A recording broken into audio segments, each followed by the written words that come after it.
अस्सलाम वालेकुम। क्या हाल चाल, उम्मीद करते हैं कि आप खैरियत से होंगे। हमारा दुआ है कि आप हमेशा खुश रहें, हंसते और मुस्कुराते रहें और इसी तरह में अपना प्यार करते रहें। मैं तारिक मैं मेहमूद। मोहम्मद यूसुफ। मैं उमैर इम्तियाज। आज हम जिस वीडियो पे रिएक्शन देने जा रहे हैं, इस वीडियो का टाइटल है countries around India will get band.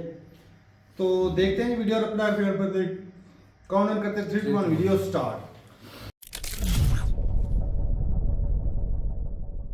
नमस्कार, वेलकम टू करियर 247। मैं हूं प्रशांत धवन। बिल्कुल ठीक पढ़ रहे हो आप लोग यहाँ पर थंबनेल पर। भारत के आसपास बहुत सारे देश बिल्कुल बैन हो जाएंगे, यहाँ के नागरिक यूएस में एंट्री नहीं कर पाएंगे। डोनाल्ड ट्रंप का जो प्लान है, जिसके बारे में मैं वीडियोस बनाता रहा था कि मोस्ट प्रोबेबली ये अफगानिस्तान और पाकिस्तान के नागरिकों पर बैन लगा ही देंगे। लग रहा है कि ये जो बैन है 40 कंट्रीज से भी ज्यादा देशों पर लगेगा और इनमें से कई देश भारत के फ्रेंडली कंट्रीज भी हैं। यहां पे आप देख पाओगे, इस पर दर्जनों आर्टिकल आज के समय पब्लिश हो रहे हैं कि 40 से ऊपर देशों पर Donald Trump travel ban impose करने वाले हैं। न्यूयॉर्क टाइम्स ने इससे रिलेटेड एक ड्राफ्ट लिस्ट रिसेंटली पब्लिश कर दी थी। उसके बाद कई कंट्रीज में नर्वसनेस फैल गई, क्योंकि अगेन हर कंट्री के बिजनेसमैन चाहेंगे कि यूएस, जिसको दुनिया की सबसे अट्रैक्टिव मार्केट माना जाता है, वहां पर उनको जाने का अवसर मिले, उनके स्टूडेंट्स यूएस में पढ़ पाए, यूएस यूनिवर्सिटीज में जा पाए। बट लगता है कि आने वाले समय में यूएसए में एंट्री कर पाना, इसका एक्सेस भी बहुत ज्यादा प्रिविलेज्ड कंट्रीज को मिलने वाला है। यहां पे आप देख पाओगे ट्रंप मोस्ट प्रोबेबली 43 कंट्रीज पे लगाने वाले हैं ट्रैवल बैन। ये जो आर्टिकल जब न्यूयॉर्क टाइम्स ने पब्लिश किया, उसके बाद इन सब 43 कंट्रीज की सरकारें पैनिक में आ गई और इन सब कंट्रीज की गवर्नमेंट आज के समय यूएस से बात करने की कोशिश कर रही है और पूरा प्रयास किया जा रहा है इन देशों द्वारा कि अपने देश को ये ट्रंप की लिस्ट से हटा दे। नाउ ये कौन कौन से देश हैं जो बहुत ही जल्द बैन होने वाले हैं और इनके पासपोर्ट होल्डर्स यूएसए में एंट्री ही नहीं कर पाएंगे, ये मैं आपको बताता हूं। नाउ इधर आप देख पाओगे इस आर्टिकल में ये यहाँ पे है ड्राफ्ट। नाउ एक बात नोट करना, कंट्रीज को 3 कैटेगरीज में डिवाइड कर रखा है। एक है रेड ट्रैवल बैन, फिर है ऑरेंज ट्रैवल बैन और फिर येलो ट्रैवल बैन। जो रेड कंट्रीज की लिस्ट है, इनके नागरिक तो कहीं से भी यूएस में एंट्री नहीं कर पाएंगे, चाहे कोई कितना भी अमीर हो, कितना बिलियनियर हो। Simply no entry in the United States of America. कौन कौन से देश हैं? अफगानिस्तान, वेल काफी हद तक समझ में आता है, कंट्री अभी भी कंप्लीटली कंट्रोल में आई नहीं है। Bhutan, of all the countries, little Bhutan, जिसको डोनाल्ड ट्रंप ने एक बार गलती से बटन कह दिया था। नेपाल को भी इन्होंने गलती से कुछ और कहा था एक टाइम, वो वर्ड मुझे याद नहीं आ रहा है इस वक्त। बट अगर आप पूछ रहे हैं कि भूटान को, छोटा सा कंट्री भूटान, भूटान को यूएसए ने इस रेड ट्रैवल बैन की लिस्ट में क्यों डाल दिया? वेल इसका रीजन काफी हद तक सिंपल है। भूटान और यूएसए के कोई फॉर्मल डिप्लोमेटिक रिलेशंस है नहीं। एक बार को आप ये भी कह सकते हैं कि technically speaking Bhutan actually US को मानता भी नहीं है। एक कंट्री, ऐसा नहीं है कि दोनों के कुछ रिलेशंस खराब है, बट कुछ एम्बेसी ही नहीं है और कुछ डिप्लोमेटिक रिलेशंस एग्जिस्ट ही नहीं करते। तो आई थिंक उस रीजन की वजह से भूटान को बाय डिफॉल्ट इन लोगों ने यहां पर डाल दिया होगा।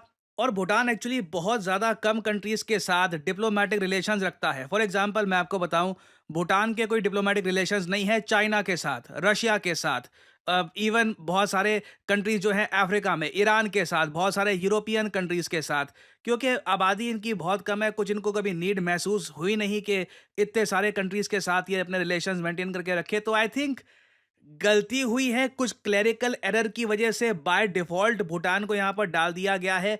अदर देन दैट कुछ सेंस बनती नहीं है कि भूटान को रेड ट्रैवल बैन की लिस्ट में यहां पर डाल दिया जाए। हालांकि मुझको यह बोलना पड़ेगा, अमेरिकन को भी जब जाना पड़ता है भूटान, वो इंडिया के रास्ते जाते हैं, तो मे बी ट्रंप को यह बात पसंद नहीं आई होगी। काफी एरोगेंट प्राउड लीडर है, उनको पसंद नहीं आई होगी ये बात कि कैसे ये छोटा सा कंट्री यूएसए को नहीं मानता, यूएस के साथ रिलेशंस नहीं है। Only that explains the reason behind this. उसके अलावा देखिए, भूटान को बैन करना is very stupid. Hopefully India बात करेगा यूएसए से और भूटान पर जो ये रेड ट्रैवल बैन है ये लिफ्ट कर दिया जाएगा। नाउ भूटान के बाद वो सभी देश आपको मिलेंगे जिनके साथ यूएस के रिलेशंस बहुत खराब हैं। Cuba, Iran, Libya, North Korea, Somalia, Sudan, Syria, Venezuela, Yemen, no surprises at all. फिर आती है ऑरेंज लिस्ट। यहां पर वीजाज शार्पली रिस्ट्रिक्ट कर दिए जाएंगे, मतलब कि सिर्फ जो अमीर क्लास है, बिलियनियर्स, जो बिल्कुल 0.001% जो पॉपुलेशन है, सिर्फ उन्हीं को यूएस वीजा देगा, बाकी जनरल पॉपुलेशन को यूएस वीजा ना मिलता। ऑरेंज लिस्ट में आप देखोगे पाकिस्तान आपको दिख जाएगा, मैं आपको ये बता दूं, अभी तो ये ड्राफ्ट है, अभी एक्चुअल ऑफिशियल लिस्ट है नहीं। पाकिस्तान पीछे से जान लगा रहा होगा, इनके डिप्लोमैट्स, इनकी सरकार यूएसए के सामने हाथ पैर सब जोड़ रहे होंगे कि प्लीज हमको ऑरेंज लिस्ट में ना डाल दो, हमारी इकोनॉमी बर्बाद हो जाएगी। क्योंकि होगा क्या, मान लीजिए हाइपोथेटिकली स्पीकिंग पाकिस्तान को जेन्युइनली यूएस ऑरेंज लिस्ट में डाल देता है, उससे देखिए पाकिस्तान से होगा मास एक्सोडस। जो भी थोड़े बहुत मिलेनियर्स पाकिस्तान में बचे हैं, करोड़पति लोग जो थोड़े बहुत यहां पर बचे हुए हैं, ये पाकिस्तान से इमीडिएटली भागेंगे। क्योंकि आपको ये बता दिया जाए कि आपका जो पासपोर्ट है ना, इससे डायरेक्टली आपको यूएस में एंट्री तक नहीं मिलेगी। इससे पॉसिबिलिटी है कि कई और देश जो ऑलरेडी पाकिस्तानी पासपोर्ट देकर वीजा रिजेक्ट कर देते हैं, वो भी आपको ट्रैवल करने से मना कर दे। Basically Pakistani passport will become absolutely useless.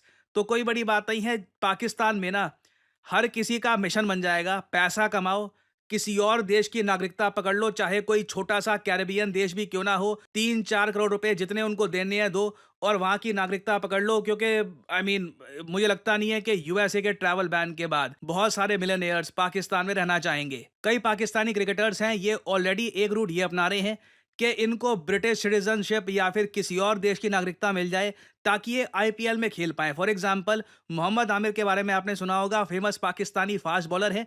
माना जा रहा है कि आईपीएल 2026 में ये पार्टिसिपेट कर सकते हैं और जो बिडिंग हो रही होती है प्लेयर्स की, वहां पर ये खुद को रिप्रेजेंट करेंगे एज ए ब्रिटिश प्लेयर। ये कोहली की बात नहीं कर रहा, मोहम्मद आमिर की बात कर रहा हूं। He will represent himself as a British player. कुछ थोड़ा बहुत ये ऑलरेडी स्टार्ट हो चुका है, बाकी अगर ये बैन लग गया, पाकिस्तान की इकोनॉमी को मैसिव शॉक लगने वाला है। म्यांमार, इंडिया के पास एक और देश है, म्यांमार के रिलेशंस यूएस के साथ अच्छे हैं नहीं। रशिया में भी देखिए, डोनाल्ड ट्रंप को सिर्फ रशिया के जो ओलिगार्क्स हैं, जो वहां पर बिल्कुल अमीर बिलियनियर्स हैं, सिर्फ उनसे मतलब है ट्रंप को। बाकी ट्रंप नहीं चाहते कि आम जो रशियन हैं, नॉर्मल सिटीजन्स, उनको यूएस में आने का मौका मिले। सेम केस आपको मिलेगा Turkmenistan, South Sudan, Sierra Leone में। ये सभी कंट्रीज बहुत ज़रा सफ़र करने वाली है। फिर आप देखोगे येलो, ये एक ऐसी लिस्ट है, उन कंट्रीज की लिस्ट है जिनको ट्रंप देंगे 60 दिन। ट्रंप कहेंगे कि तुम्हारे देश से बहुत सारे लोग गलत तरीके से यूएस में एंट्री करते हैं, वीजा रिलेटेड बहुत सारे इश्यूज आते हैं और हमारे कई और कंसर्न्स भी हैं तुम्हारे कंट्री को लेकर। 60 दिन है, इन सारे कंसर्न्स को एड्रेस करो, तब तुमको बख्श दिया जाएगा। नहीं तो फिर तुमको भी हम ऑरेंज लिस्ट में डालना स्टार्ट कर देंगे। इसमें आप देख पाओगे जिम्बाब्वे, चैड, कई कंट्रीज आपको मिलेगी जिनके बारे में आपने सुना है। कुछ एशियन कंट्रीज भी यहाँ पे आपको मिलेंगी, जैसे कि Cambodia, Republic of Congo, African देश। ये सब कंट्रीज कोशिश ये करेंगी कि 60 दिन में जो भी यूएसए की कंसर्न्स हैं ये एड्रेस करें और इनको येलो लिस्ट से निकाल दिया जाए। और ये यहाँ पर यूएस अपनी पावर दिखा रहा है कि सिर्फ अपनी कंट्री में एंट्री बैन करके ही ये कई देशों की इकोनॉमी को मैसिव शॉक दे सकते हैं। और अब यहाँ पे आप समझ पाओगे कि इंडियन पासपोर्ट आज भी, चाहे मैं कहूँगा सबसे पावरफुल पासपोर्ट ना हो, हेनली पासपोर्ट इंडेक्स में बहुत अच्छी रैंकिंग ना हो, तब भी बहुत सारे देशों से वी आर बेटर ऑफ। एक बार को ठीक है वीजा के लिए अप्लाई करना पड़ता है, टाइम लगता है एंड ऑल दैट, वो फिर भी एक बार को आप कह सकते हैं टॉलरेबल है, कंपेयर टू के बिल्कुल आपको एंट्री ही ना मिले यूएस जैसे कई और कंट्रीज की। तो इंडिया को ऑब्वियसली यूएस कभी ऐसा बैन लगा भी नहीं सकता है, India is far two important. मगर एक बार को सोच कर देखिए, पाकिस्तान में कई जो स्टूडेंट्स थे, कई जो बिजनेसमैन थे, right now they must be panicking. और फाइनली यहाँ पे आप लोगों से मैं क्वेश्चन पूछूंगा। क्वेश्चन ये है कि हाल ही में देखिए आईएस के चीफ को, इस्लामिक स्टेट के चीफ को मार दिया गया है एक कंट्री की मिलिट्री द्वारा। बड़ी न्यूज है, इस आतंकवादी को कहा जाता है one of the world's most dangerous terrorist. इसको फाइनली मार दिया गया है। आपको बताना है कि किस देश की मिलिट्री ने इसको रिसेंटली मारा है। ये है यहाँ पे आपकी ऑप्शंस, भारत, पाकिस्तान, इराक या कनाडा। कमेंट सेक्शन में करिए उत्तर। जो लोग देंगे सही आंसर, उनकी कमेंट को मैं दे दूंगा हार्ट, ताकि बाकी लोग समझ पाएं कि सही उत्तर क्या है। देखिए, करियर 247 मतलब जॉब अपॉर्चुनिटीज। ऑलरेडी आपने देखा होगा कि हमारे एक्सिस बैंक प्रोग्राम के अंडर कई लोगों को ऑफर लेटर प्राप्त हो चुका है एक्सिस बैंक डेप्यूटी मैनेजर की पोस्ट के लिए। और अब पहली बार करियर 247 आपके लिए लेके आया है हमारा flagship data science course with generative AI. आज के समय मार्केट में कोई भी कंपनी ऐसा कोर्स ऑफर नहीं कर रही जहां पे आपको मिलती है लाइव क्लासेस। आप यूजुअली डेटा साइंस का कोर्स परचेज करेंगे, प्री रिकॉर्डेड क्लासेस आपको पकड़ा दी जाएंगी, मगर यहां पे आपको मिलती है live classes. World renowned teachers, for example Deepayan सरकार सर, ये आपको पढ़ा रहे होंगे। ये बाय द वे काम कर रहे हैं with the government of Singapore as an AI adviser. और करियर 247 के डेटा साइंस कोर्स को कंप्लीट करके आप बिल्कुल आराम से 7 to 9 लाख पर एनम की जॉब लैंड कर सकते हैं। That is very much possible. और अगर आपका सवाल यह है कि अगर आप एक डेटा साइंटिस्ट बन गए तो आप काम कहाँ करोगे, किस इंडस्ट्री में काम करोगे, हर जगह आपके लिए दरवाजे खुले होंगे, चाहे एफएमसीजी सेक्टर हो या फिर फार्मा सेक्टर हो, आप गवर्नमेंट में काम कर सकते हैं। इवन करियर 247 में मैं आपको बता दूं, हम लोगों ने बहुत सारे डेटा साइंटिस्ट हायर कर रखे हैं because every company needs data scientists. इनकी डिमांड बढ़ती जा रही है और आपको करना क्या है। अभी भी आपके मन में बहुत सारे सवाल होंगे। आप सिंपली क्या करिए, ये जो वीडियो आप देख रहे हैं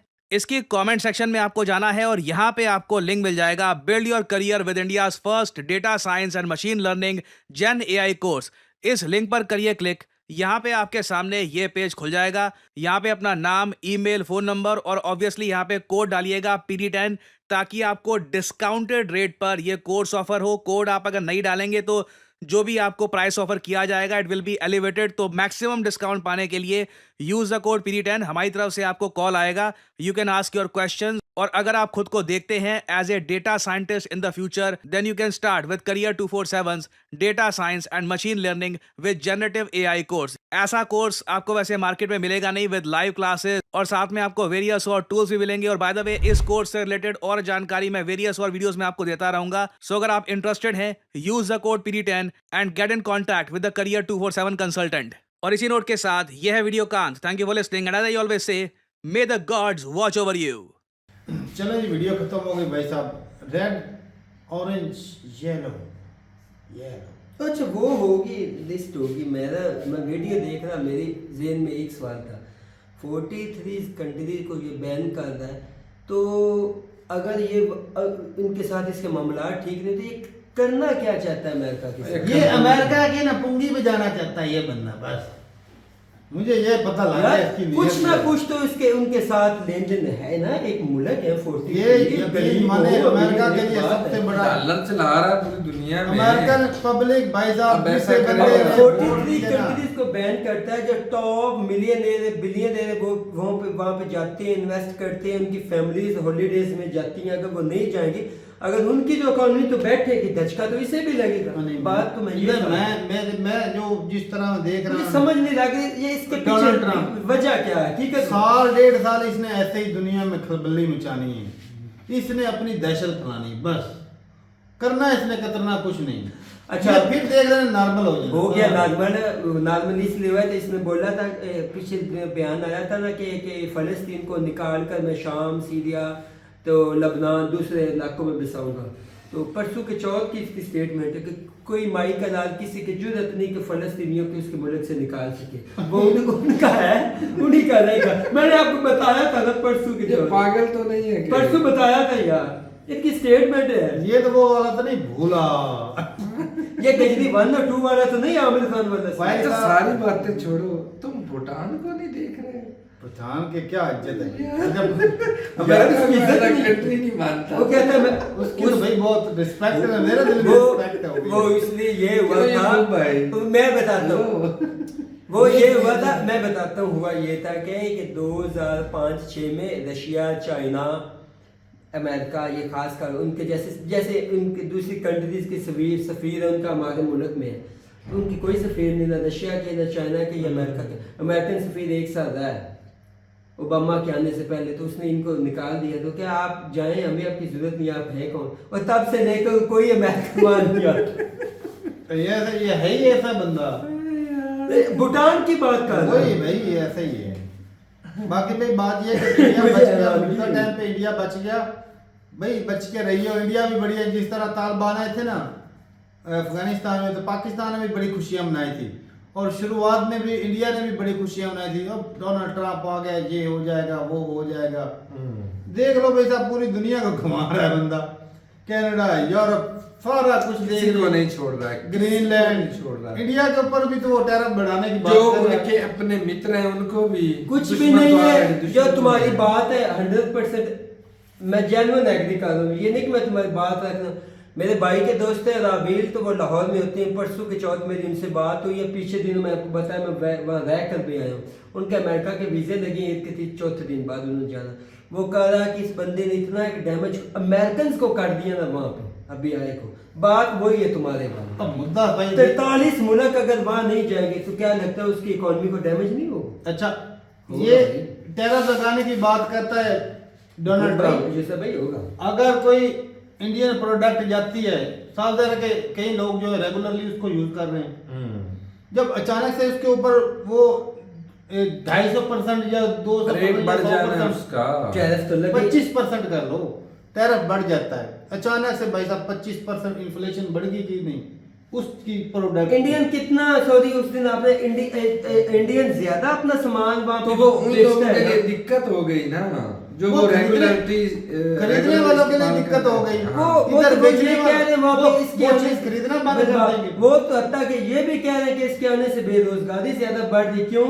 उसकी वजह तसलसल नहीं है पॉलिसियों में, ये क्या करना चाहता है क्या नहीं करना चाहता। वो ना मुझे अदनान भाई की ने एक बात याद आ गई। अदनान भाई ना फार्म बना रहे थे भैंसों का, तो उनकी जमीन के साथ ना भाई किसी का ना वो और का भी ना घर लगता था, और उनका जो पानी था ना वो छत का, वो सारा पानी ना अदनान भाई के फार्म में आता था। तो हालांकि नुकसान कोई ना था उसका पानी का, लेकिन वो सिर्फ पानी वो आता था उधर।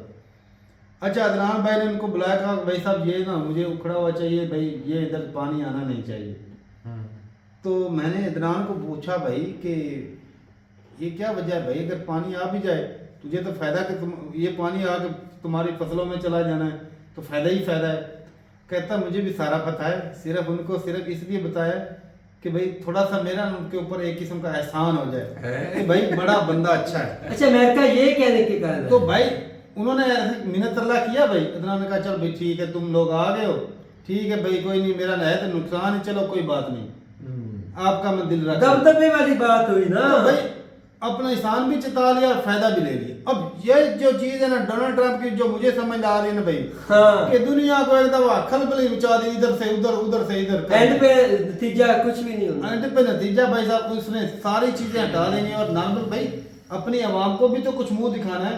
हर बंदा इसके खिलाफ खड़ा है, इसके कितने ज्यादा मीम बन रहे अमेरिका में, तो मैंने पहले आपको नहीं बताया। वो सारे खिलाफ हो गए इसके। भाई इसने अपना इमेज बचाना है, बाद में करेगा भाई आस्ता आस्ता। लेकिन ये भाई दुनिया में एक दफा ना ये ट्रंप अपना दबदबा दिखा रहा है कि भाई मैं बहुत अच्छा, खतरनाक हूं। ये जो कह रहे कि 43 कंट्रीज पे वो बैन करने का गौर कर रहे हैं, तो कोई पता नहीं सुबह उठते यू टर्न ले ले। तो ले लेना है भाई। पाकिस्तान को बोलता है इंडिया पाकिस्तान और बांग्लादेश को एड नहीं दूंगा, दिया नहीं पाकिस्तान को, फिर 450। अच्छा, एक चीज का मुझे एक सवाल किया अब आप, मैं आपको इसलिए आपकी बात से एग्री कर रहा हूँ। पाकिस्तान को ये बैन कर रहा है, ठीक है ना, ऊपर से ये कहता है कि जो अफगानिस्तान के अंदर पाकिस्तान सॉरी हमारा असला है उससे निकालने में पाक आर्मी हमारी मदद करे। लो दसो जी। और ये भाई साहब मैंने कहा ये सिर्फ ड्रामेबाजी कर रहा है। ये सब भाई को मिलता है कोई तार मार। अब मेरे सवाल का जवाब दो तल्ली ना। मचा रहा है। अब बताओ ना, क्या है कोई तालमेल मिलता है? पागल आदमी है। हाँ। अब ये सिर्फ ना सिर्फ आईटीटी बाबा से अब भाई साहब परेशानी इंडिया में भी दौड़ रही है कि कहीं हमारे ऊपर भाई भी हाथ जब वो मारे। कनाडा को नहीं छोड़ रहा है, इसने कुछ यूरोप- नहीं करना। यूरोप में क्या कर रहा इसने है? सिर्फ ना अपने आप को सुर्खियों में ताज़ा रखना। वैसे ही। सिंपल सी बात। कोई ना कोई बहाना बनाकर। मैंने तो ये निचोड़ चलो जी, लेकिन ये कि नहीं, भाई ऐसा ही है। इंडिया के पासपोर्ट की रैंकिंग हमसे अच्छी है भाई, कई गुना अच्छी है। लेकिन ये भी तो देखें ना भाई, इंडिया दुनिया की आर्मी के हिसाब से देखा जाए 4-5वें नंबर पे बड़ी आर्मी है। इकॉनमी के हिसाब से भी 5वें नंबर दुनिया की सबसे बड़ी इकॉनमी है। लेकिन उस लेवल का पासपोर्ट अभी भी ताकतवर नहीं है। जी ऐसे। जी ये भी जी देखा जी जाए। जी। इसके पीछे क्या रीज़न है भाई? कुछ हमारे लोग ऐसे हैं, क्योंकि भाई साफ ज़ाहिर है कि भाई हमारी पॉपुलेशन भी कुछ ज़्यादा है और कुछ हमारे लोग भी खराबियां करते हैं बाहर के कंट्री में, इलीगल रहना। सिर्फ एक गैर वजह, कानूनी तरीके से सिर्फ काम एक करते वजह, हैं। कोई ब्लेम या नहीं। वहां जाकर जुर्म करना। तारक भाई, ये तारक भाई, अमेरिका ये ने चीज- मेरा भाई पाकिस्तानी भी डिपोर्ट किए हैं, किए। मेरे भाई ने यही इंडियन बात भी की है। डिपोर्ट किए, सारा कुछ नहीं किया। कोई हुकूमत का मसले मसाइल नहीं होते, सब झूठ है। क्योंकि जो वहाँ पे यूके में रह रहे थे ऑलमोस्ट 3-4 साल रह गए हम तो वीडियो का, सिर्फ वो एक वजह से हम पीछे रह गए, वो वजह है डिसिप्लिन, बस बाकी कुछ भी नहीं।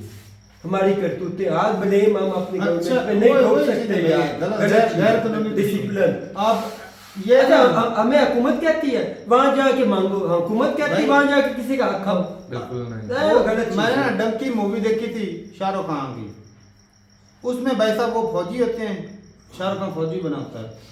वो जी यूके वाले पूछते हैं कि भाई आप असाइलम दे सकते हो कि भाई बोल दो कि भाई मुझे अपने कंट्री में खतरा है तो मैं आपको असाइलम दे दूंगा। तो उसने कहा भाई साहब मुझे खतरा नहीं, इससे मेरे कंट्री की बदनामी हो। अब पाकिस्तान का और हिंदुस्तान का मेजोरिटी में बता रहा हूँ भाई, जो असाइलम उधर लेते हैं अमेरिका में, कनाडा में, यूके में, यही वजह क्या लेते हैं भाई, पॉलिटिकल सियासी पनाह जिसे कहते हैं। लेते हैं, सियासी पनाह लेने के लिए असाइलम ले लिया भाई। क्या करते हैं जी भाई, हमारी जान को खतरा है। कोई मुस्लिम है तो उन्होंने बोल देना भाई साहब उधर हिंदू हमें तंग कर रहे हैं, कोई सिख है तो उसने भी यही करना है तो मैं खालिस्तानी हूँ, ये हूँ वो, मुझे भाई पाकिस्तान में तो ज्यादा ये होता है कि झूठी एफआईआर आगे पीछे होना कि वहाँ पे हमारी दे देना दुश्मनी है, तो हम इसलिए भाग कर आए, ये ज्यादा नजर आते हैं मामला। भाई साहब यही चीजें भाई, और इसकी वजह से कंट्री की रैंकिंग बहुत खराब हो जाती है भाई, बहुत फर्क पड़ता है इससे। बिल्कुल। चलेंगे भाई अपनी राय जरूर था कमेंट सेक्शन में, लेकिन ये भाई इंडिया हमसे बेहतर है एज अ पासपोर्ट, लेकिन ये भी है कि भाई यूरोपियन कंट्री हो गई, अमेरिका हो गया, वीजा लेना उधर भी मुश्किल ही है। अगर इतना आसान होता तो भाई आपके लोग डंकी लगा के ना जाते, वो करोड़ों रुपए लाखों रुपए दे के डंकी लगाते, हमारे भी लगाते भाई। तो ठीक भाई, मिलते रहे वीडियो के साथ, तब तक के लिए इजाजत दें। अल्लाह हाफिज।